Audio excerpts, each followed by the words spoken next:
Baru-baru ini di dunia maya, khususnya media sosial Facebook, sekelompok orang yang sebagiannya adalah paranormal dan juga penggiat gereja setan mencoba mengirimkan santet atau guna-guna kepada Presiden terpilih Donald Trump. Mantra yang diucapkan ini bertujuan agar Trump bisa lengser dari kursi kepresidenan negeri Paman Sam.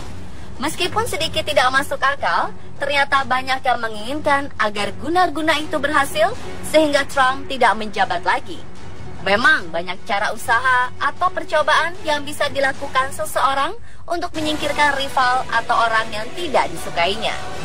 Seorang pemimpin politik atau pemimpin negara bisa saja dilengserkan dari kekuasaannya dengan cara dikudeta, dikriminalisasi, atau yang lebih jahatnya adalah dengan menghilangkan nyawanya. Telah banyak contoh kasus pembunuhan dan percobaan pembunuhan yang dilakukan kepada pemimpin negara. Pemirsa, inilah kasus percobaan pembunuhan pemimpin negara versi On The Spot.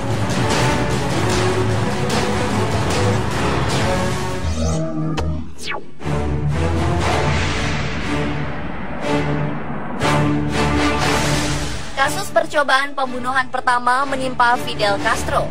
Beliau merupakan sosok yang sangat dihormati di Kuba.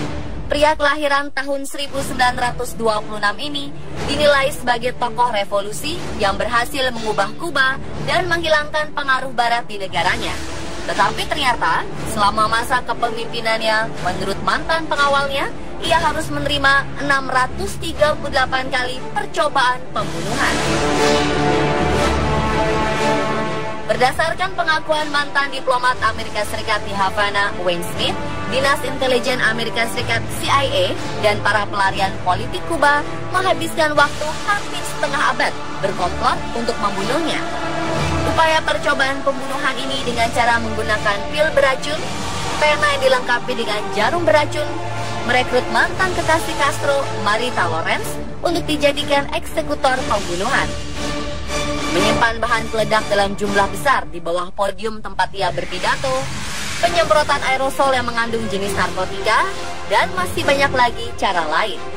Hasilnya, segala usaha itu hampir sia-sia karena percobaan pembunuhannya selalu digagalkan oleh pengawalnya atau oleh sang presidennya sendiri.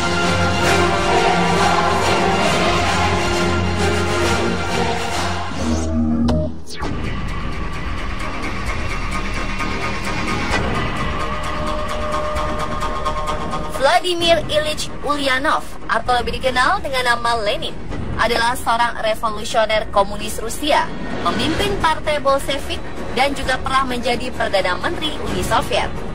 30 Agustus 1918, percobaan pembunuhan kepada Lenin dilakukan oleh seorang politisi, Fanny Kaplan.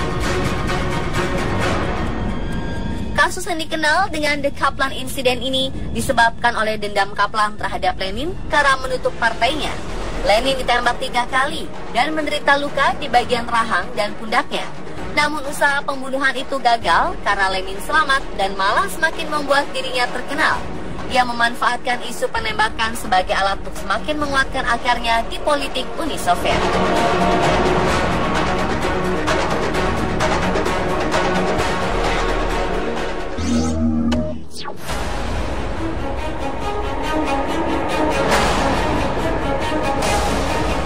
Pemirsa, tokoh Jerman sekaligus pemimpin Nazi Adolf Hitler terkenal karena menyebabkan terjadinya Perang Dunia Kedua. Melihat kiprahnya, tentu saja ia adalah target yang harus dihilangkan oleh pihak musuh. Dikabarkan, Hitler nyaris kehilangan nyawanya akibat 42 usaha pembunuhan terhadap dirinya.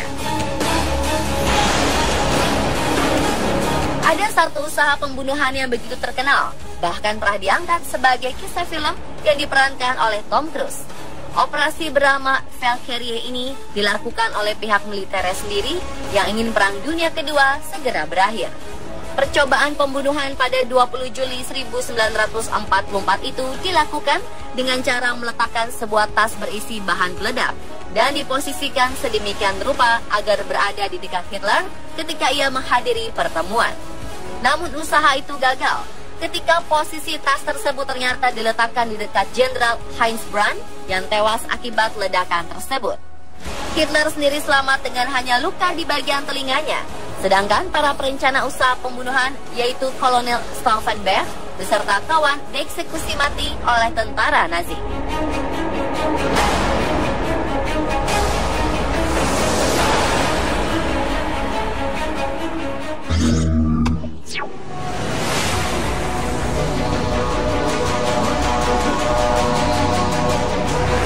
Menjadi presiden untuk negara besar seperti Amerika Serikat tentunya bukan hal yang mudah.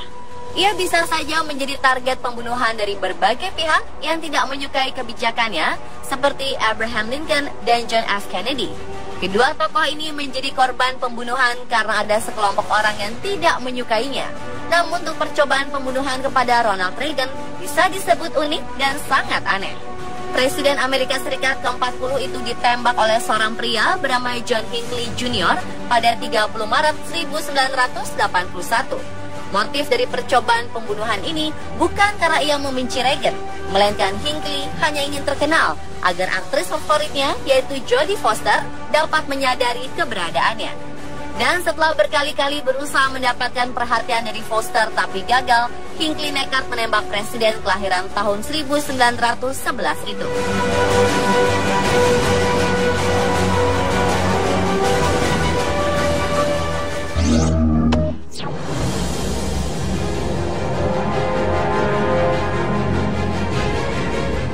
Belum lama ini, tepatnya Agustus 2016 silam, pria bersenjata berupaya membunuh Kanselir Jerman Angela Merkel saat berada di kota Praha, Republik Ceko. Si pembunuh menaiki mobil warna hitam dan mencoba bergabung dalam konvoi rombongan Merkel. Namun aksi percobaan pembunuhan ini berhasil digagalkan oleh pihak polisi Republik Ceko yang curiga dan mencegat mobil pria bersenjata itu. Pria yang tak disebutkan namanya itu langsung ditahan oleh pihak berwajib. Menurut laporan, ternyata Merkel sudah diintai sejak dalam perjalanan dari bandara menuju kota Praha.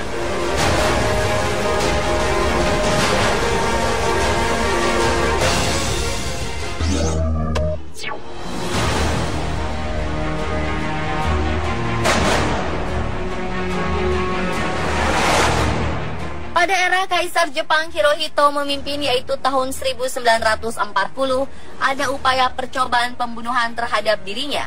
Diceritakan pada pertengahan Agustus 1945, ketika Perang Dunia Kedua akan segera berakhir, Jepang dibombardir oleh Amerika, terutama kota Nagasaki dan Hiroshima. Dan karena itulah Kaisar Hirohito ingin menyatakan menyerah kepada Amerika.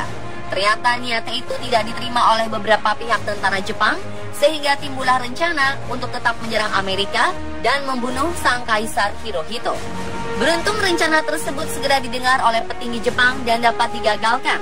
Jika tidak, maka Amerika akan menjatuhkan lagi sekitar 7 bom nuklir untuk di wilayah Jepang pada tanggal 1 November 1945.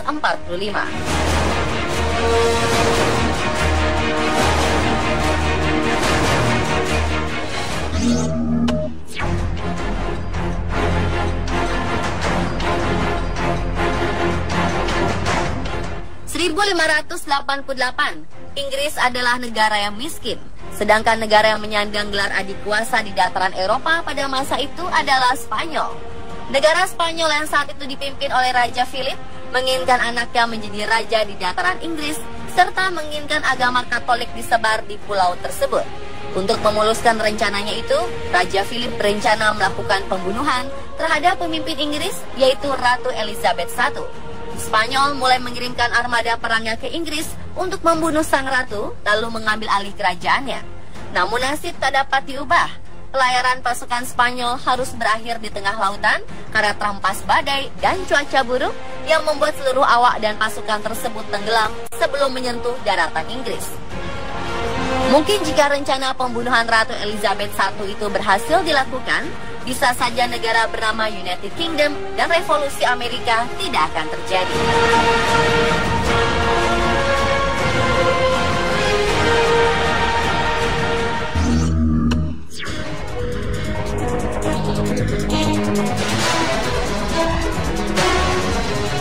November 2011, seorang pria bernama Oscar Ortega Hernandez tiba-tiba saja menembaki Gedung Putih dengan 7 buah peluru dari pistol semi-otomatisnya.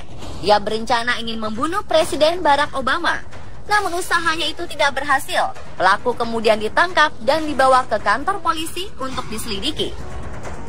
Setelah diselidiki, motif Hernandez untuk membunuh Presiden Amerika Serikat ke-44 adalah karena ia mengklaim bahwa Obama adalah seorang antikristus. Dan ia ingin membunuh Obama karena ia tak suka dengan pemimpin yang antikristus. Ternyata beberapa minggu sebelumnya, Hernandez pernah mengirim sebuah video kepada presenter terkenal Oprah Winfrey. Ia ingin diwawancarai oleh Oprah bahwa ia adalah Yesus modern yang telah dinantikan oleh semua orang.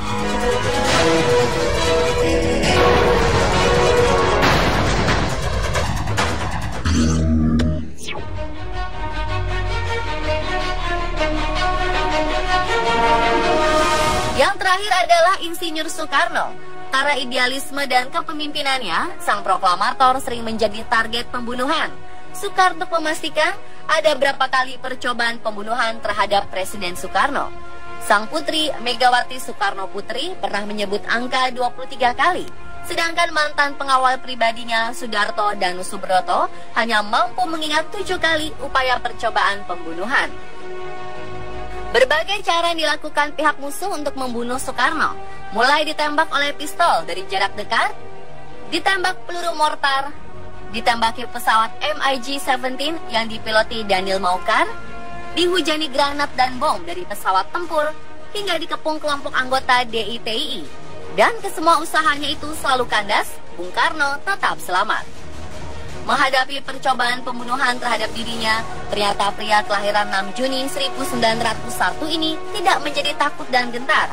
Ia selalu mengatakan bahwa mati hidup adalah kehendak Tuhan. Dan itulah pemirsa kasus percobaan pembunuhan pemimpin negara versi On The Spot.